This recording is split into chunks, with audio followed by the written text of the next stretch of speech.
Hi everyone, welcome to today's webinar where we're here to talk about employer branding in 2024. We're extremely lucky to have the always entertaining Mark Puncher, employer branding guru, and our own guru, Andy Whitehead. We'll say hello to them in a moment, but let's kick off with our acknowledgement of country. We would like to acknowledge the traditional owners of the land on which we meet today around Australia and the elders past and present. We acknowledge the ongoing connection that Aboriginal people have to this land and recognise Aboriginal people as the original custodians of this land.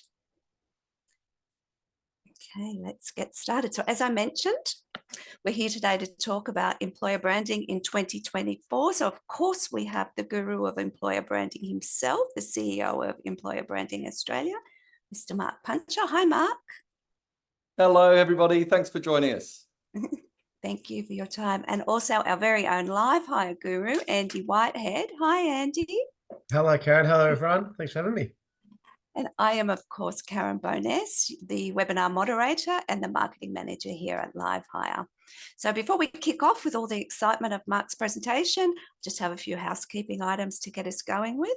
First up, if you're new to our webinars, we'd like you to ask questions through the Q&A panel at the bottom here. Just helps me to manage them as the webinar moderator rather than if we use chat. So just use that Q&A option. To kick us off and get us used to using Q&A, if you can click on that and just say hello to me, tell me where you're from.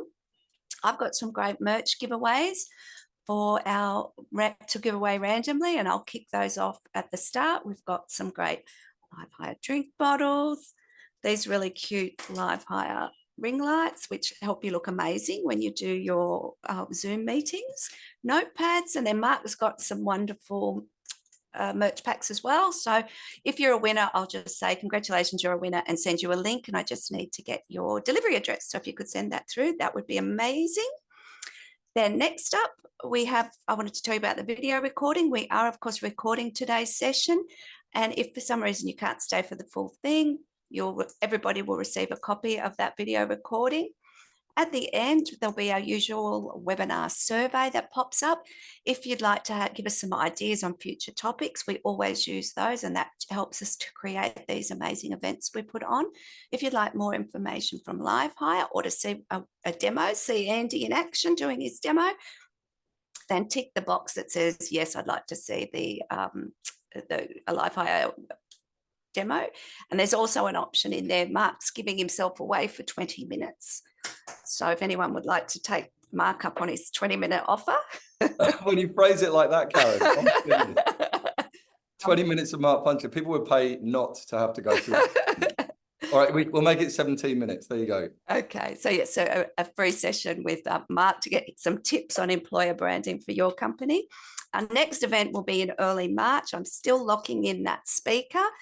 It's promising to be a very eventful event, a very interesting event. You'll love it. So keep an eye on your inbox for that one. Our topics for today are, of course, employer branding, which I'll pass over to Mark in about a couple of minutes to get him started on that. Then he'll pass over to Andy, who's going to just give you a bit of an overview of LiveHire and how that can help you with your branding efforts, employer branding efforts. Then we've got live Q&A at the end, which will be really great because we've also got some questions from the survey I sent out earlier asking if anyone had any questions, but also it's a great opportunity for you to ask Mark or Andy your questions live. And of course, I'll still be giving out my random prizes to all the people asking questions. So keep an eye out for that. Now, thank you to everyone who completed the survey we did late last week, which was just to get a feel for the audience, where they're at. And I think it really shows us that the results show us that everybody's in a different situation, which we sort of already thought that was the case anyway. Anyway, some people are stable, many of you are booming, some of you are busting and not doing much this year at all. Did you have anything you wanted to add to that, Mark? I'll talk about it more in my session, but I think obviously this is affected by industries, but I think that, it's important to say bust and not much recruitment. It may be that you're doing fine, but you're just not growing. But we do know that there are some organizations who are really struggling, but almost everybody that I'm talking to is having to find ways to do more with less. even if they're still growing. In other words, even if you're booming and you've got more recruitment than ever before, you don't necessarily have the same level of staffing and resourcing to back it up. Perfect. Yes. Okay, so that's a great time for me to pass over to you, Mark. Mark's the CEO of Employer Branding Australia. He's been doing employer branding for longer than he likes to remember. So he's an expert on all things. So over to you, Mark. Thanks. Thank you very much, Karen, and thank you again, everybody, for joining us. As usual, for those who know me, I've got way too much content, so I'll fly through it, and I'm going to keep some of it quite top line. But there's a lot of detail and depth in here that we can talk about. So I urge you, please do get in touch with me if you want to get more detail and more information. We've also got some free guides that we can offer you, and you're welcome to book in for that 20-minute or 18-minute consultation with me. I'll look at your employer brand, I'll look at what we're seeing, and share with you some tips on what you can improve. So feel free to lock that in. All right, let's jump in. What are we seeing? Look, and it's interesting when you look at employer branding, talent, everything that's going on LinkedIn, there's a lot of similar stuff. Frankly, there's a load of stuff that's bloody obvious. But I think, you know, what I'm seeing is a very, very personalized market where every organization is a different space and every individual is in a different space. My very smart COO, Dave Concannon, said to me the other day, he'd been reading about personal recessions, that many, many people in Australia and New Zealand are in personal recessions with bills going up, the issue with property rental and buying and paying loans. There's a lot going on. And whether we like it or not, even if the organization, the employer is going well, the personal recession, the personal challenges people are facing, still the hangover from COVID, is really affecting the relationship between employer and employee. So let me talk to you about that. We're seeing an insidious market, a collision between employers and employers, both of whom have a lot at stake, a lot going on in their life. I'll explain in a minute why I'm showing you an oxpecker and what I think is an impala. You'll probably win a prize if you tell me if that isn't an impala, what it is. One thing I really want to flag is, and again, you'll see all the reports, it's not hard to find this information, but what we're seeing consistently in the data, but also anecdotally, is salary, flexibility, and remote work still are very, very strong drivers in ANZ, as they are in many other countries. And we really feel in 2024, they're going to absolutely nail their place. The issue is this is happening just as many employers are tightening and pulling back. And again, it's not just employers who might be struggling or in industries that are seeing some form of downturn. It's not just that. It's change post-COVID. It's, you know, when employers start to worry or see change, sometimes you'll find leaders who go backwards in terms of some of the more progressive policies they might consider. So there's a very strange moment. I always talk about trust between employer and employee. Unfortunately, I've seen that fall away over the last couple of years. In the talent boom, where people came guns to hire and where employers were just smashing out the job ads and the recruitment and offering lots of money and other opportunities to join. And then we saw that reverse, you know, in certain sectors where those same people are made redundant or are worrying about their roles. Now, anyone who knows me knows I'm not a rocket scientist. I keep it simple, but I think this is really important. I've been reflecting on this quite a lot. Parasitism, and here's the oxpecker and the impala. Parasitism is when two creatures, two animals in this case, you know, benefit from each other. That's mutualism. So mutualism is they benefit from each other. So for example, the oxpecker feeds off the back of the impala or other larger mammals and keeps them tick-free and parasite-free while also getting most of its food sourced from that animal. Parasitism is where one animal benefits to the other's detriment. And that sounds probably a bit much for this time of day, but the point I want to make is in challenging times or in times when it's still booming and everyone's going hell for leather, which, you know, some of you are, there's a real risk that it becomes employer versus employee and employee versus employer, when actually I think there's a huge need and a big opportunity for mutualism. If times are tough in your organization, you should be thinking about how do we take our people on this journey with us? How do we ask for their help and get them involved in getting us through these challenges? If your employees are going through challenges in their own lives, and maybe it's around those bills and home loan and rental and so on, how can we support them? How can we do more to help them thrive so that they can help us thrive? So it's a bit of a general point, but I think it's fundamental need for leaders, especially right now, enabled by HR, people and culture, etc., to really stay focused on progressive people first strategy and really keep listening and being open, because there's a huge risk there.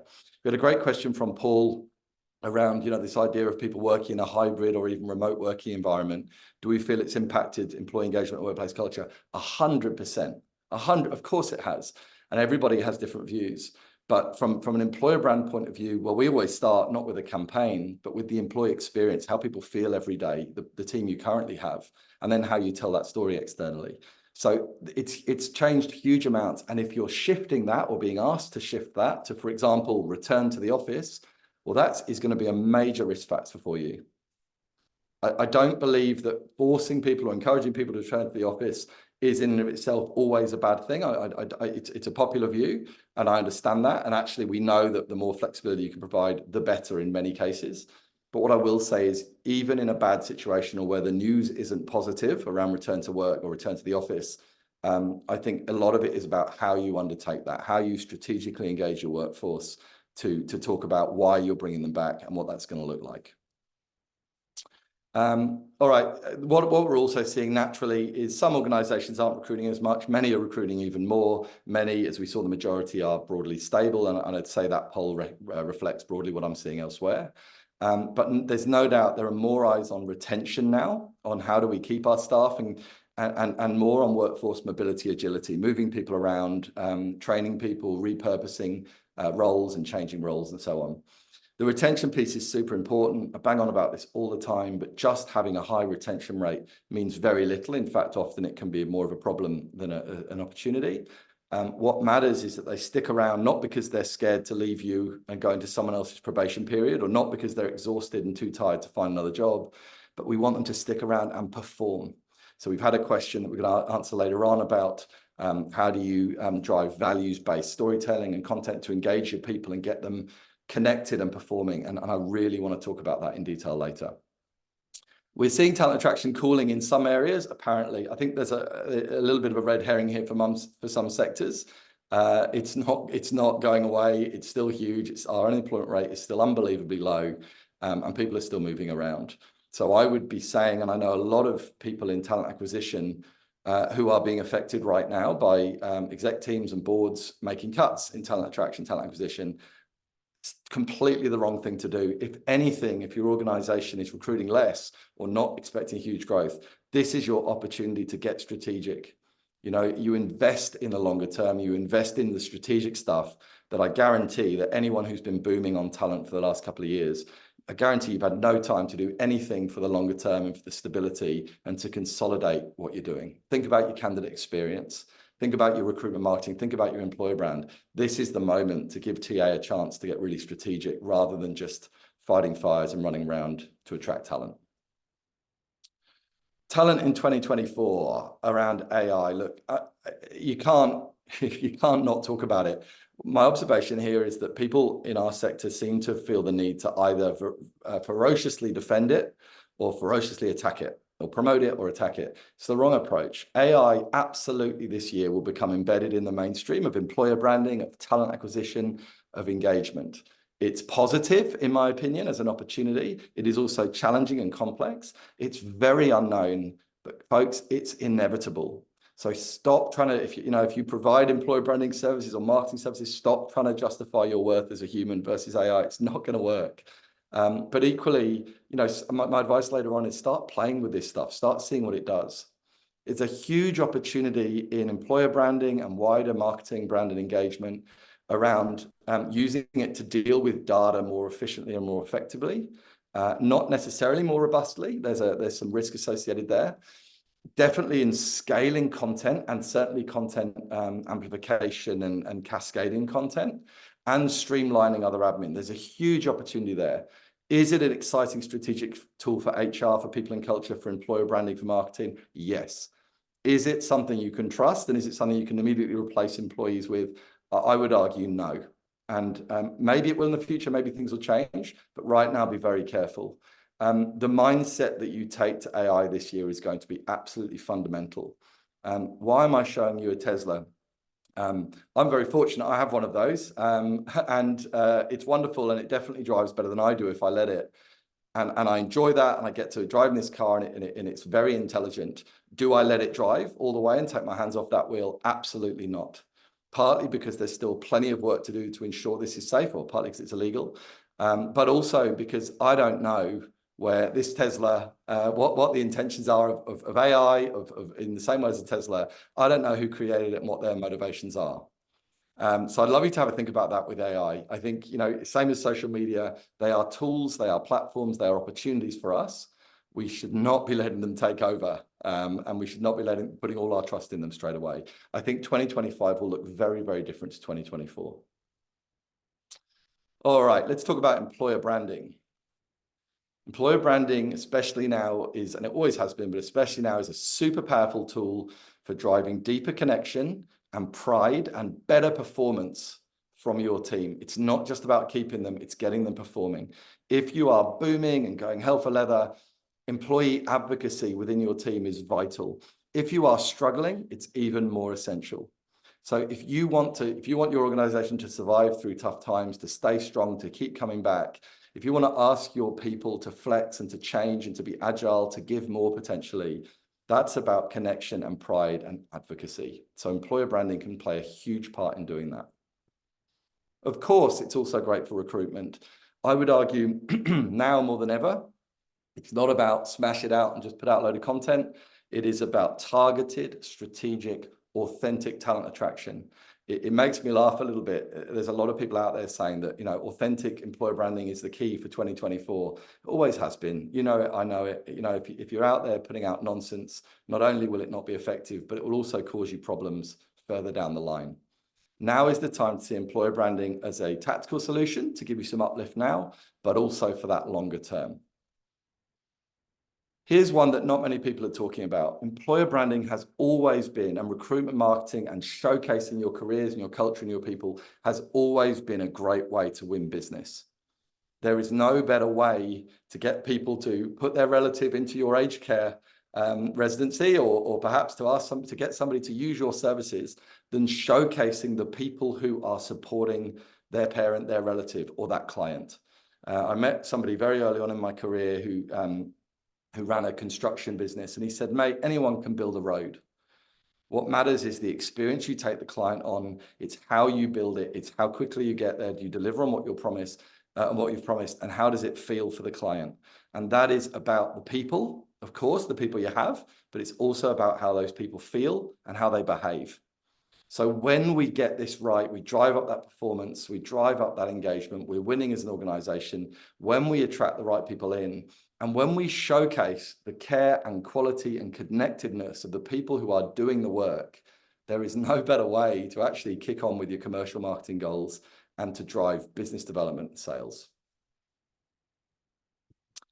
All right, what else am I seeing? So I'm going to give you some specifics here, which is still quite top line here. I would love it if you want more information or detail or specifics. I'd love you to message me on LinkedIn, connect with me, message me. I'd love you to get in touch. We'll be really happy to help. So the first thing I'm seeing is progress. Greater maturity and expectation around employer branding. It's interesting. There's some organizations where your execs will be saying, or your CFO will be saying, "No, we're not doing employer branding as planned. We're going to put that back to next year." There's a bit of that. But if you look at what employer branding does and the business solution that it provides, there's a greater need than ever for this stuff. And what we're seeing is where employers are investing, CEOs, executives, C-suite, they get it a lot more now. And that comes with some greater backing, but also some greater expectation. If your EVP, if your employer branding work is not driving tangible ROI, then you're wasting your time and you're going to cause yourselves problems. So ROI from EB is 100% here. And you should be able to demonstrate that consistently. The key thing, though, if you're kicking this off, let's say you're thinking about an EVP, what are you actually trying to achieve? Why do you want an EVP? What's going on in your business? Is it around growth? Is it around more tactical, targeted talent attraction? Is it driving down early attrition, people leaving early? Is it trying to drive different behaviors and changing behaviors among your current workforce? What are you trying to achieve? Only then can you actually say, well, okay, how am I going to frame the EVP, the employer brand strategy, the storytelling, the content, and our approach to doing it? The second thing I'm seeing is more tactics. And I think it goes without saying, plonking a job ad on a jobs board is rarely going to get you great quality applicants. And you're always going to fight harder for it. Even more so now, partly because the market's matured. People get it. At the very least, if you're promoting a role, put out a couple of pieces of content, one from somebody who is doing the job or working in the team alongside this person, and one from the person who'll be their manager. And don't have their manager talking about what they want and what they're looking for. Have them talking about why they're excited to hire right now into this role. I think that's really important. I think, touch point volume counts. What I'm talking about there is brand touch points, where you're actually making sure that people are seeing that you're hiring, seeing that you're an organization with a great culture, etc. That does matter, creating lots of touch points for that brand awareness and brand appreciation. But quality will set you apart. Hands up in your room, or punch the air if you like, if you are sick to death of rubbish content on LinkedIn. I am. It is not about just putting out nonsense day in the life content about a job or just shouting, we're hiring a role. It will not work. It is about quality and connectedness. One simple tip: when you're going to post something on LinkedIn or any other channel, who am I talking to? What do they care about? How am I going to add value to them through this content? And the key question, will they care? Okay, so really try and focus on that as much as you can.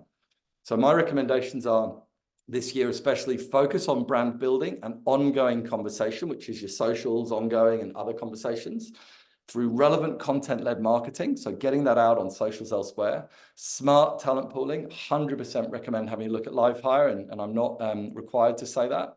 I think, it's building those talent communities for now and the future. Of course, it's no good just having their data. You've got to nurture them and engage them and add value to them. And critically, absolutely critically, driving a consistent, intentional employee experience, candidate experience and employee experience, I should say. Authenticity, there it is. Everybody's talking about it. I think that I want to go harder on this and say there are many employers in Australia and New Zealand right now who are walking a very fine line between the gloss that they're promising and the reality of working inside that organization. It is not something to hide from if that's what's going on. Often recruitment, TA and HR knows it, but others might not be playing the game within the organization. Don't hide from it. Don't run away from it. Ask for help. Have a look at how you can tell that story more authentically. Had a great question from Lee about, and this is a paraphrased question, but she talked about how do you run a recruitment campaign that also wins internal hearts and minds. And she talks about their role in human services being quite challenging, so they have an issue with retention. So if you're seeing people coming in and leaving quickly, well, absolutely, you need to be more upfront about this when you're recruiting. There are ways to tell this story. It shouldn't be an apology. It shouldn't be an apology saying, oh yeah, it's really hard and it's difficult. It's not that. Usually you'll find that the challenge and the issues and the reason it's hard is linked to why the right people will keep coming back and doing this. Fundamental point, really important work is never easy. If you're in human services, if you're in anything that requires a huge amount of consistent compassion and sophisticated leadership, it's going to be hard. It's going to be difficult, and you're rarely going to get thanked. So you've got to own that and not apologize for it. Lee, I'd love you to get in touch and let's talk about some specifics on that. I can show you some campaigns that are there. But one thing I will say, simply putting out, for those people who haven't got a lot of budget or time, simply putting out content about your people, first and foremost, to celebrate your people and the cultures that keep them connected, and then piggybacking that with it, and we're always looking for great people. That is an amazing way to do this. The risk you take, I think, and the pitfall is actually having we're hiring, please apply for my job, and pretending that it's actually a celebration of your people. It does not work. So I want to see more LinkedIn posts, more content posts saying, our people are amazing. What they do every day makes such a big difference, and we're proud that they choose us. Now we're hiring more people to work alongside them. Click here to find out why they choose to be here every day. That's the sort of stuff, rather than as a progressive employer of choice of 2024, we are hiring, nobody really cares, that's the truth, but they will care about your people and their journey and their perspectives. Number 4, stakeholders. We're going to see internal comms get closer than ever before. We're seeing some leaders move further away. I actually am seeing plenty anecdotally of branding and marketing and comms teams focused on external, dialing back their interest and their appetite to get involved in the employer branding because they're trying to focus on commercial. I think people in culture, if you've been pushing this for a while, you probably have to push harder. But we are seeing trends towards senior leaders and executives getting more prevalent, more proactive as influencers. I think this is really, we've got to be very wary here. But what I don't want to see is more CEOs on CEO sleepouts, humble bragging about their compassion. I don't want to see camera crews watching the CEO sweep the floor. What I want to see, and what the market wants to see, is leaders being out there, vulnerable and human, and saying, here's what we're trying to achieve as an organization. Here's why our people matter so much. And here's why we'd love you to join us too, if you've got a recruitment message. So you're going to have to work hard to keep winning hearts and minds. It may be your business case got knocked back, and now you've got to wait again. Come give me a message. I'll help you improve that business case. Show the ROI on the work you're doing.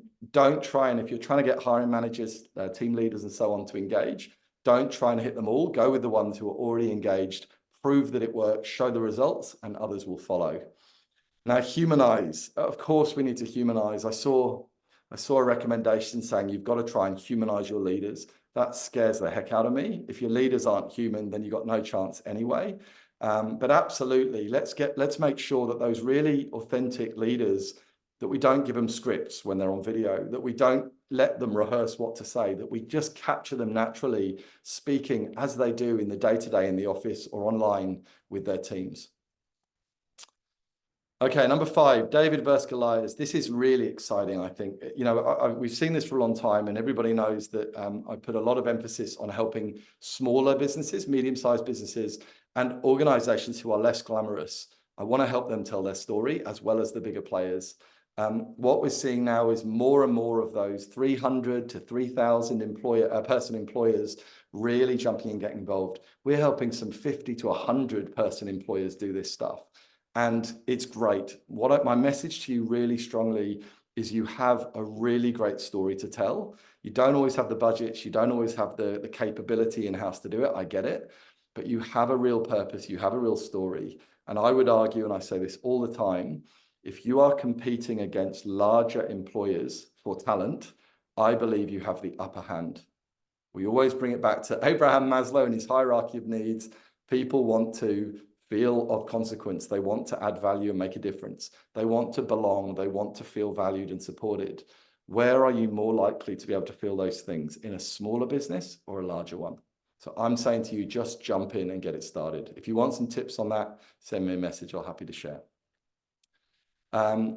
AI and employer branding, bring it on. For me, there's so much opportunity here. I think 2025 will actually be the year for this. I think that 2024, we're going to splash around and play. And obviously, you'll hear lots of stuff from the US and more mature employer branding markets where larger employers are doing this. And there's some great employers doing it in Australia and New Zealand as well. My advice to you is, whatever your size and wherever you're at, start playing with ChatGPT and the rest. Have a go, see what happens, explore it, but don't let it drive entirely yet.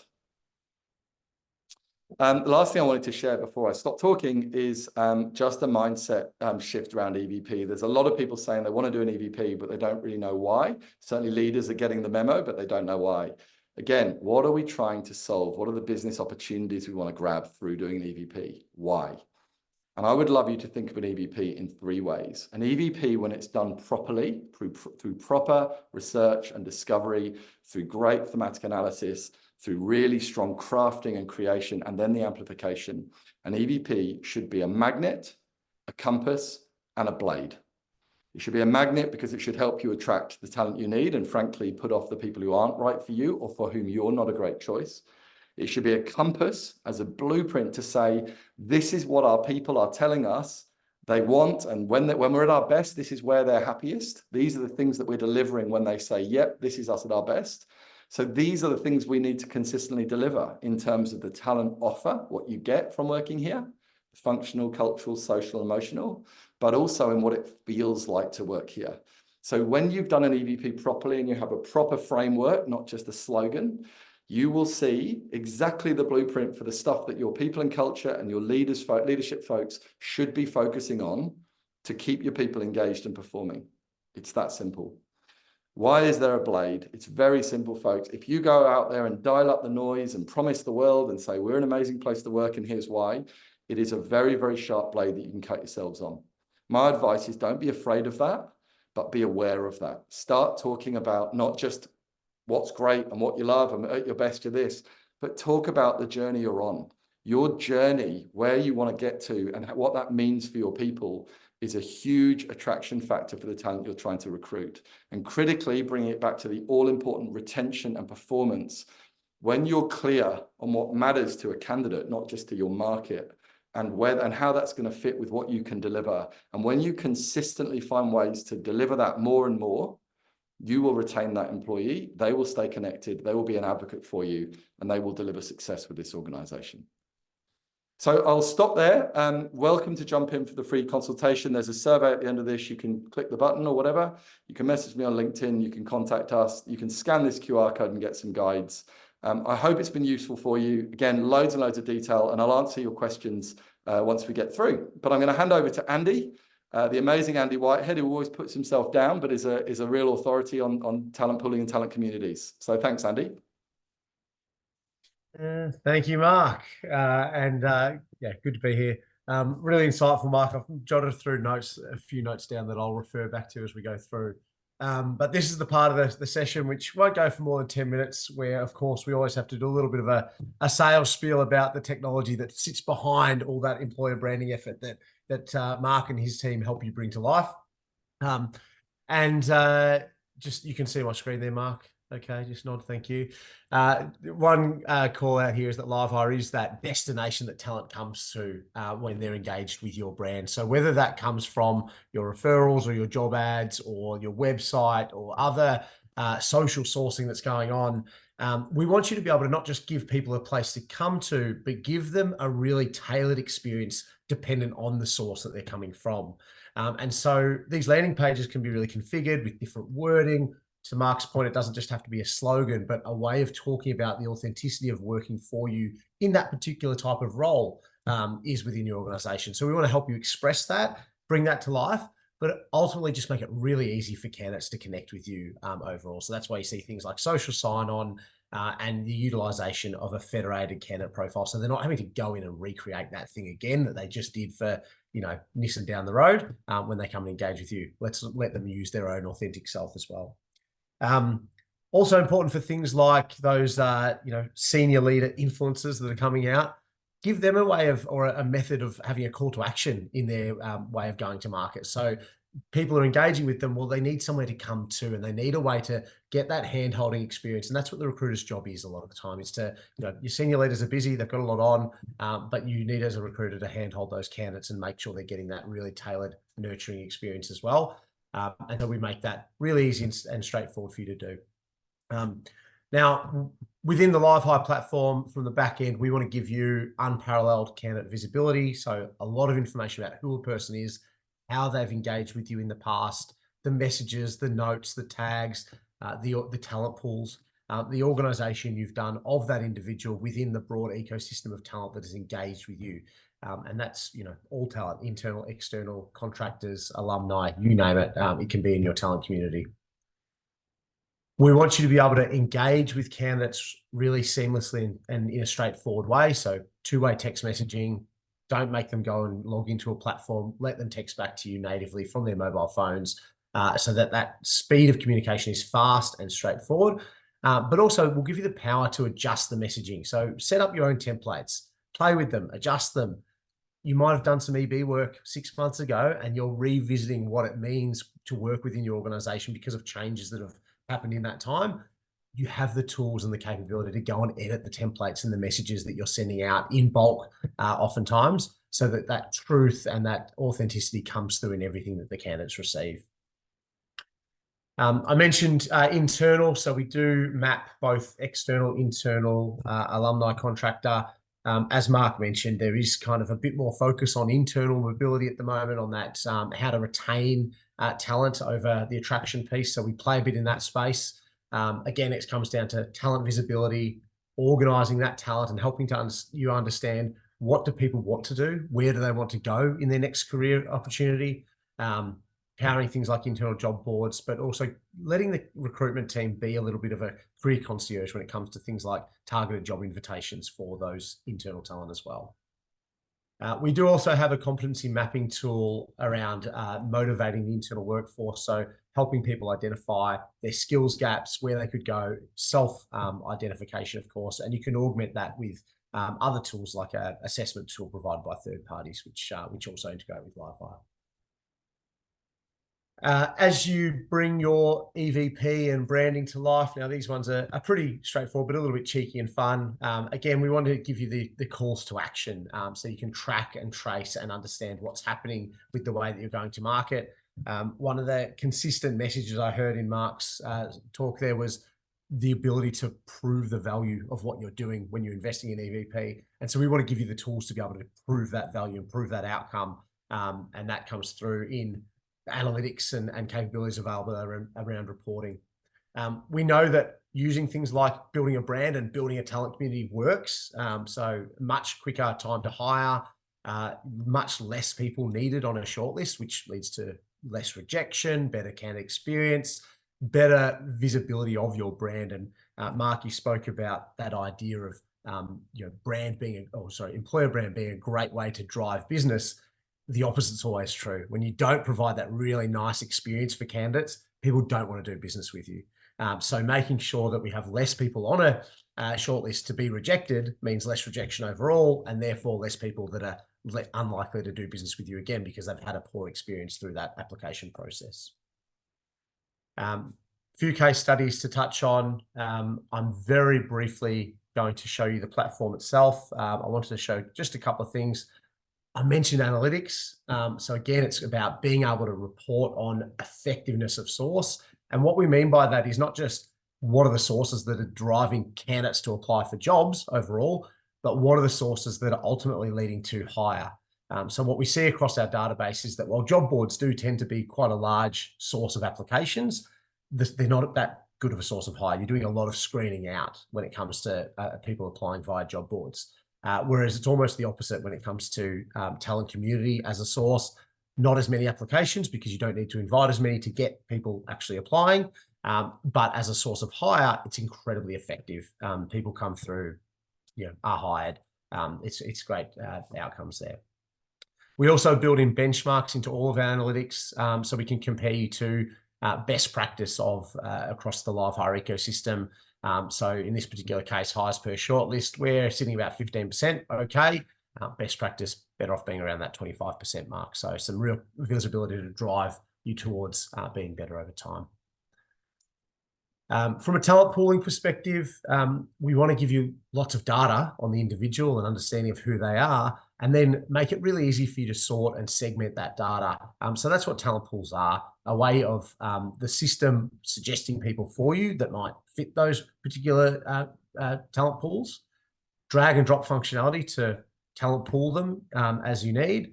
And then, of course, bulk messaging capability so you can go through and engage with those individuals. And because you have done the pre-work of pooling them and having all that information at hand, you can make that communication really targeted and relevant to those individuals. And of course, it's going to add their name in there and do all the funky stuff about making it suitable for them. We also have suggested match technology built into our jobs part of the platform. So when you are raising your requisition, the first thing that's going to happen is the system will say, look, here's 25 people that meet the criteria of the job that you're working on. Rather than go and post this thing to some of your job boards, just invite these people that are already part of your talent community.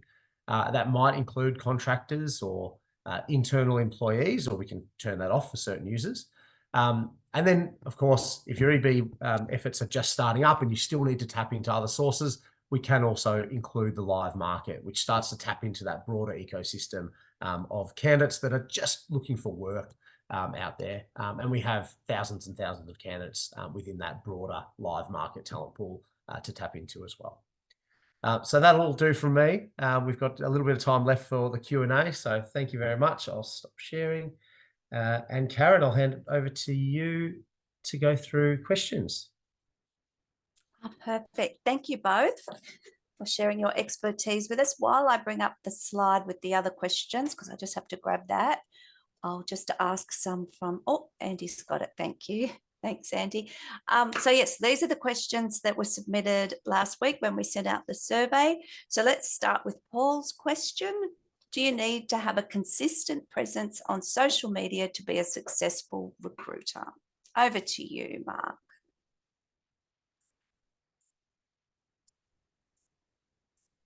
Sorry, folks, rookie error. The answer is it depends. Sorry to give a fudged answer, but I would say absolutely get stuck into this. I describe recruiters more than anything else as the strikers who are putting the ball in the net. Of course, you'll do some marketing and build talent pools over time, but you are the human face of this. What I would say is, rather than just thinking about being active on social media, think about your brand. I cringe when I hear the phrase personal brand, and yet I talk about it a lot. I don't mean personal brand nonsense. I mean truth. What if your talent acquisition team had a brand on their own as the face of this organization when somebody wants to work for them? Because that's who you are. So I think getting really comfortable with being there as the face of the organization. Some of that may be about being on LinkedIn and posting and sharing. Some of it might be about having your name in your job ads. Contact Paul and the team. We'd love to hear from you. Consistently, when you have a name, whether it's the manager's name or the recruiter's name, when you have a photo or a face, you will see better results. I see it over and over again. LinkedIn is a funny one. Quick tip for those who are kind of wary of LinkedIn. It can feel like a motorway that you're stepping into because there's just so much on there. Be unapologetic about unfollowing people who aren't adding value to what you want to hear. Tame LinkedIn and start liking and commenting, engaging in stuff, and LinkedIn's algorithms will learn who you want to hear from and what you want to engage with. So, I'd recommend, if you're in recruitment and you're not active on LinkedIn, I think you're missing an opportunity. Even, by the way, if the assumption is that many of your talent audiences aren't on there. They may not all be actively on there, but I'll tell you what, their connections are, their families, their loved ones, their friends. So there are great referral campaigns you can run through LinkedIn, even when your audiences aren't there. I hope that's useful, Paul. Give me a shout if you want any more information. Thanks, Mark. Next question. How do you do a values-driven campaign and remind employees why they work for the organisation? Yes, this was the one I mentioned. This is the one I mentioned earlier. Sabrina, what a great question. The answer is you can do both. This whole thing can happen at the same time. You can attract talent and you can retain talent and keep them engaged. There was a great comment or question from somebody in the live Q&A that said, my point about introducing the person first, then getting to the we're hiring, do you lose the emphasis? Are people not going to make it there? You're right. If you leave it to the very end of 6 paragraphs, absolutely. But if you have an image, for example, a tile on your post that says, our people are amazing, meet them and explore a career with us today, then you've got that out there. In the same way, if you've got an article, let's say a people story on your site, hijack the story with components, with banners that says, explore with us today, see our current vacancies, tell us what matters most to you. So it's classic marketing. If you go hard and say, we've got one role in this location right now, do you want it? The chances of somebody who's going to apply for that job and be able to get that job, seeing it and engaging, are really low. So I'd avoid single posted job ads. Very quickly on the values-driven campaign, there's loads of ways you can do this. The biggest one, and it's so simple, and it's, people think it's old school, it still works very well, is getting your people to nominate others around them who they feel are living the values. We've done it in many organizations. We've had them where people nominate, and then the prize isn't vouchers or flowers or chocolate or beer. It is, we'll write their story. We'll bring their story to life. We did it with, some of you may know this, we did this with a council in far north Queensland, local government, with plenty of challenges, as all councils have across Australia and New Zealand. But we asked people to nominate somebody they felt were living the values that we'd crafted with them. We do a lot of that, and you've got to bring it to life through the people. And the first person who was nominated was a street cleaner. And this older man, very, very, doesn't like the limelight, not showy. When we first talked to him about writing his story, he didn't want to know. We wrote his story and they put it out on Facebook. And normally any council will usually get a couple of likes and a few nasty comments saying, you didn't pick up my bins this morning. We put his story out, no advertising money spent at all. It reached 50,000 people for a smallish council. 50,000 people, 100+ comments, and every single one, most of them were from the community, every single one was positive. So there's huge power in demonstrating your people and their connection and the behaviors through storytelling externally. Don't just keeping it internally. Even if your people say they don't want the limelight, people love that validation. Thanks, Sabrina. Thanks. Next one, let's go over to Wacky's question. Ability to attract candidates worldwide. Andy, do you want to jump in and I can add afterwards? Or am I just on the spot? Yeah, thanks. Put me on the spot. Go on, Mark. Look, from my point of view, and obviously, Wacky, that's a very broad question. So if you want to talk about that, let me know. Somebody was talking the other day about an EVP, and when you have a global EVP, what do you do in local? You can absolutely work with a global message and a global narrative, of course. But the reality is what matters most is what's it going to feel like in this job? And that is dictated by that manager and the team around you at that time and the culture that you're in. Don't let anybody tell you that your organization has one culture. What is it? One team, one culture. I don't buy it. Every team, every area, every location is different. So absolutely in worldwide, Wacky, if you've got I don't know your organization, but if you have an EVP, an overarching message, fine, you can adhere to that. But I'd be saying, how does that cascade to the locations, the geographic locations, to the roles, to the types of brands or businesses that I'm recruiting into? Because that is much more powerful. Don't force it in, but also do be positive in looking at how you can leverage it. We're doing quite a lot of that at the moment with quite large organizations, and it's been fascinating. It still comes down to the individual on the ground and how they feel every day. That's what employer brand really is. It's an interesting overlap with the conversation you had about AI, Mark. How do you let AI tell a story about an individual team's values and what it feels like to work in there every day? And we're certainly not there yet.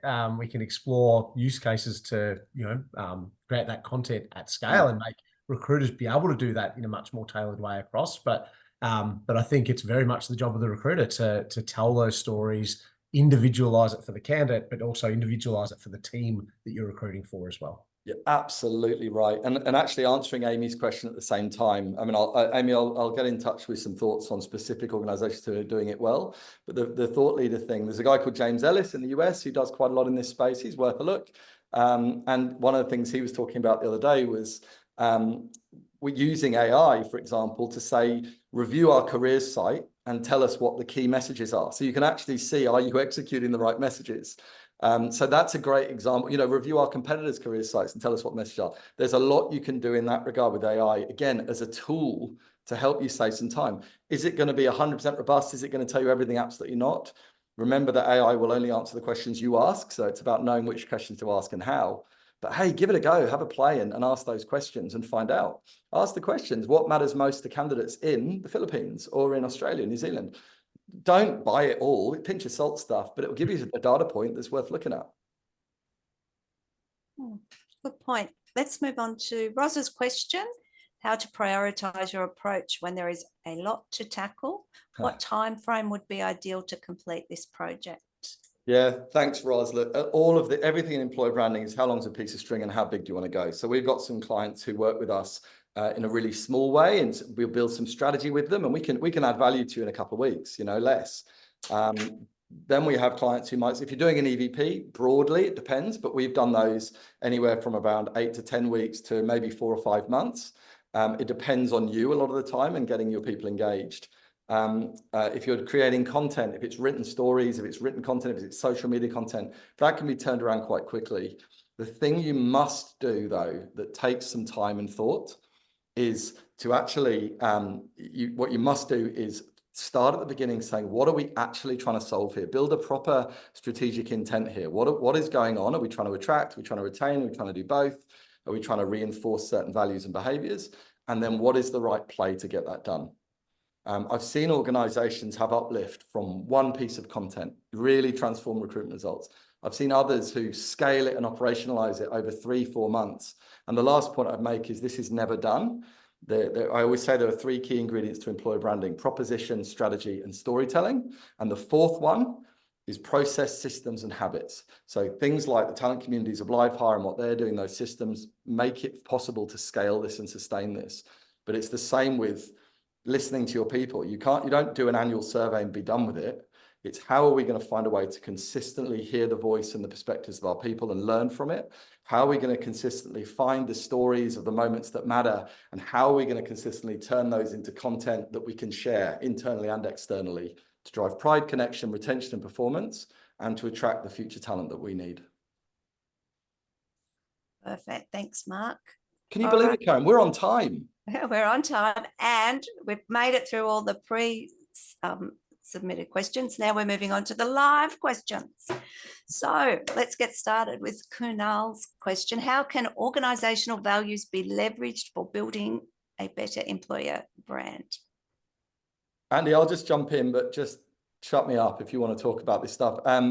They absolutely can, but they're consistently used in the wrong way. First of all, just to be absolutely clear, values are not the value in employee value proposition. Employee value proposition is, why should I come and work for you? What do I get? And what's it going to feel like? And what is the overall impact going to be? Values are about how we achieve, how we win, how we make decisions, the DNA, the North Star, the beliefs that guide what we do and how we do it every day. They're very different things. However, they massively overlap, because if you get your people consistently striving to live those values through real behaviors, through meaningful acts and decisions, well, that actively shapes the success of the business, the impact, and it shapes the culture and what it feels like. So what I'd be saying, first of all, if you are a really values-led organization, stop writing "we're a values-led organization," because it doesn't mean anything. Tell me what your values are. Tell me what that looks like. So I'll give you an example in a job ad. What about a heading that says, what's it going to be like working in this job, right? And then you say, one of our key values is ownership. Everyone uses it, so let us tell you what it means here. Here it looks like this. And so you're actually talking about that.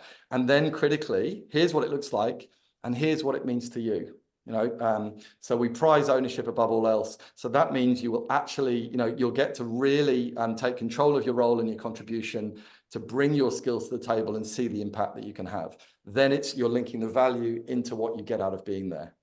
Stop talking about values as you must behave in this way. That's not what this is. It's saying, here's what we believe in as a collective. Here's what we strive towards. Here's how we win. And here's what that means for you. I hope that answers your question. Okay. We've got just a comment from Kate, which is a good one. It refers back to something you were talking about earlier, Mark. Internal comms sitting within the people team, not marketing, makes a big difference. Controversial. I agree with you. It is really, marketing has a way to go in many organizations in understanding this stuff. If you're trying to get buy-in, by the way, show them and tell them that all of their metrics that they care about, which I know Zach's asked about as well, but all their metrics around customer and market and commercial can be achieved and improved through sharing content and stories about your culture and your people. It's the most powerful stuff out there. To answer your question now, I agree with you, or to comment on your comment, I think absolutely internal comms, rather than taking a campaign approach and a marketing, a brand first approach, saying my job is to help our people to thrive and be well and perform and to feel involved and informed. And part of this, that's the fundamental. So whether you report to marketing or HR shouldn't really matter, but it comes with that mindset first. Definitely. And just sort of leading on from that before I move into another question, this is just again a comment from Lisa. Genuine and authentic communication is a must. The most effective communication I've seen has come from people who are not necessarily polished in their communication, but it comes from those who come across as genuine, open and honest. I love that so much. So I literally, just before this webinar, came off a call with a new client of ours. We're working with a council in New Zealand, so excited. And she said, well, some of us, we've got these amazing unsung heroes, but they won't want to be in this story. It's fundamental. I'm telling you, I've done this thousands of times, videos and written stories.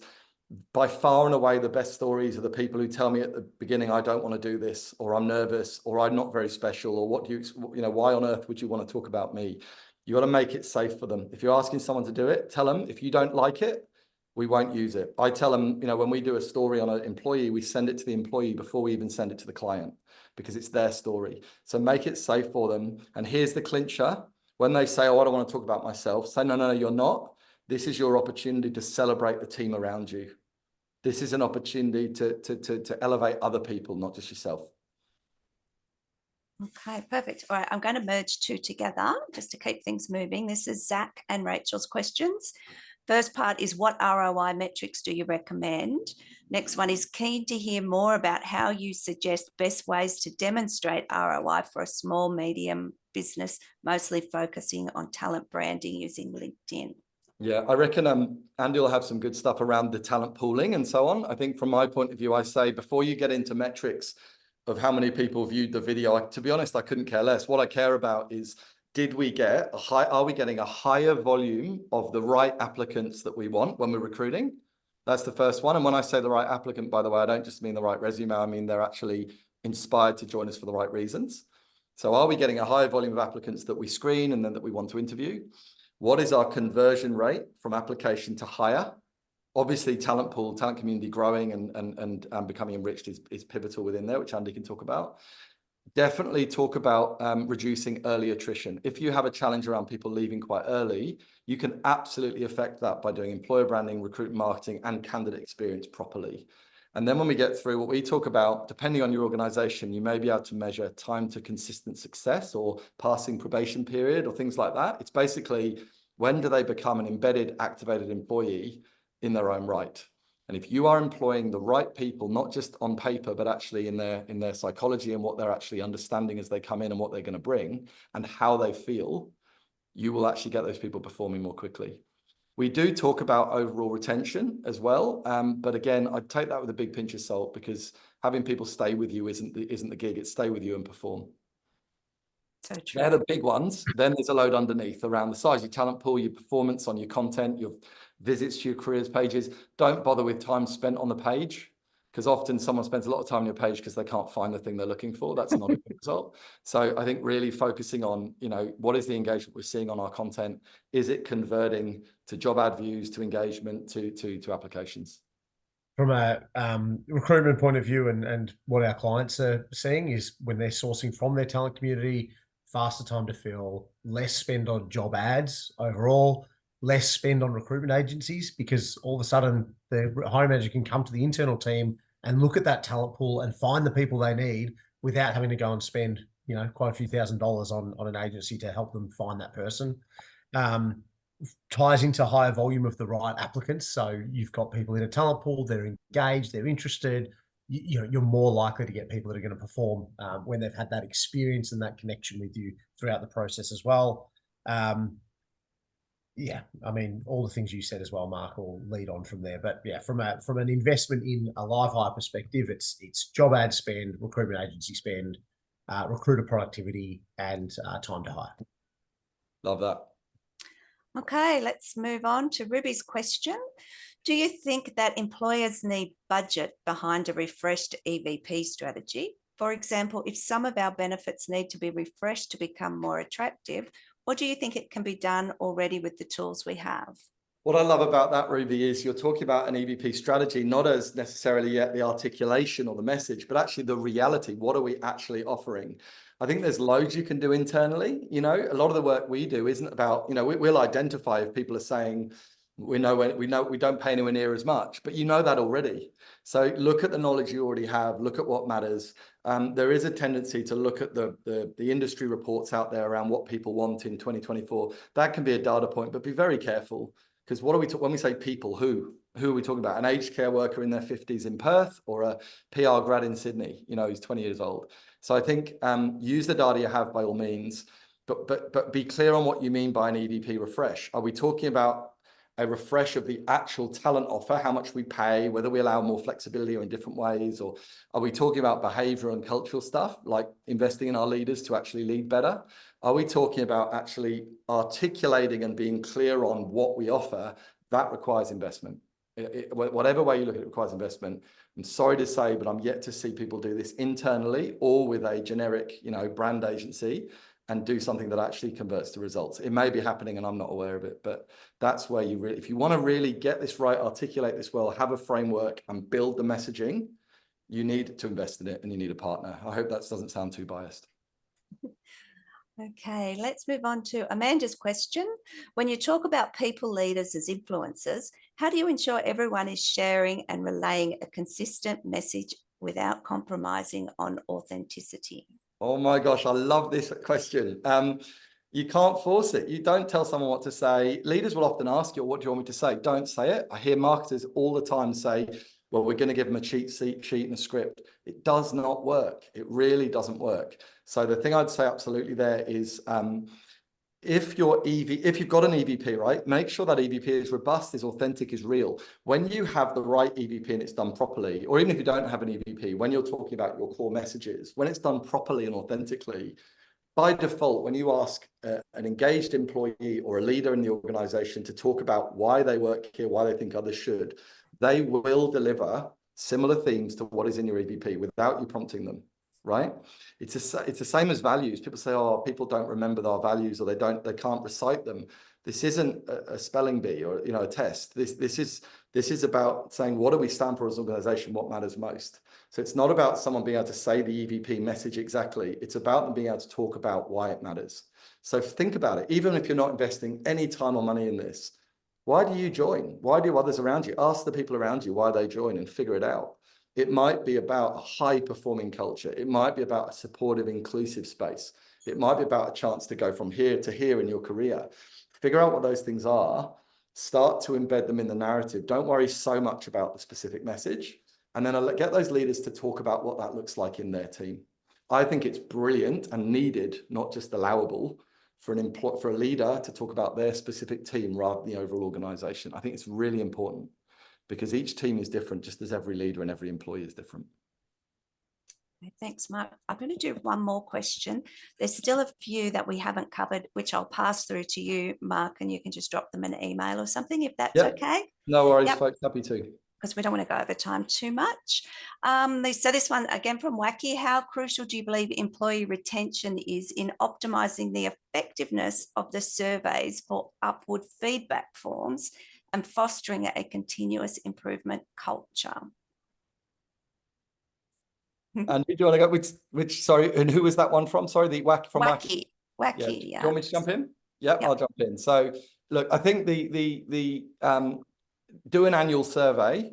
First of all, if you're going to do that, you can't just do that. One of the strongest things I see is absolutely having proactive working groups of employees who are there, and they're very clear with them. If you want to whinge, we'll do that in a separate forum. But this is about coming together, not drinking the Kool-Aid, not whinging, but everything in between. How do we proactively improve this organization? What are the things you're seeing? What are you sensing across the floor and across the organization? How can we improve? I think that's very powerful. But if you're going to do a survey, for goodness sake, show your people what you were told. I hear it. I cannot believe that in 2024, I'm still hearing employees consistently saying, we all say negative stuff, but when they report back, we only see the good things. So if you are a leader, and I know this will, I know that many HR people know this, you've got to get your leaders comfortable with having feedback. I commented this other day, when you play back challenging feedback or things that people have said that aren't great, you don't have to apologize to your workforce. You don't have to beat yourselves up in front of them, but you need to be comfortable enough to say, look, this is something that's coming up a lot. We're aware of it, but we want to understand it more. So we're going to engage you to find out more. And anyone who wants to come and discuss that with us, please do. If you already know and you've got a plan, show the plan, but invite them to comment on that. Don't just say, oh yeah, you've spoken, so we fixed it. I don't think that's the way to go. But I'm very wary of a single employee engagement survey once a year. Look at those ongoing pulse and vibe checks. They're super important too. Okay, perfect.